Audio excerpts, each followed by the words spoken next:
U.S. President Donald Trump has said that he will speak with the presidents of Russia and Ukraine on Monday. This follows fresh talks between Moscow and Kyiv, where, according to Ukrainian officials, Russian negotiators introduced new demands before any ceasefire could be agreed upon. U.S. President Donald Trump on Saturday said he would speak to Russian President Vladimir Putin on Monday about stopping the war in Ukraine, and that he would talk afterward with Ukrainian President Volodymyr Zelensky. The conversations would come just days after a Friday meeting in Turkey between officials from both countries. A senior Ukrainian official familiar with Friday's talks said Russian negotiators demanded Ukraine pull its troops out of all Ukrainian regions claimed by Moscow before they would agree to a ceasefire. It was the first time the two sides had held face-to-face discussions since March of 2022, weeks after Russia's full-scale invasion of its smaller neighbor.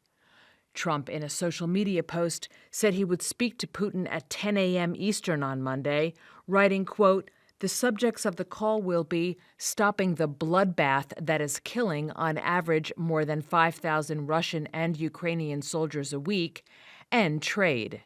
He added that he would speak afterward with Zelensky and various members of NATO. Trump had offered to travel to Turkey for Friday's talks while in the Gulf last week if Putin would also attend, but Putin sent a team of negotiators instead. Russian Foreign Minister Sergei Lavrov spoke by telephone with U.S. Secretary of State Marco Rubio on Saturday and said he welcomed the, quote, positive role of the U.S. in helping to secure a resumption of talks between Russia and Ukraine.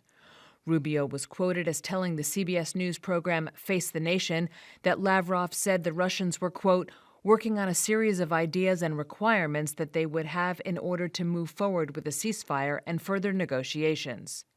In the interview, to be broadcast Sunday, Rubio said of the Russians, quote, "I think your question is, are they tapping us along? Well, that's what we're trying to find out."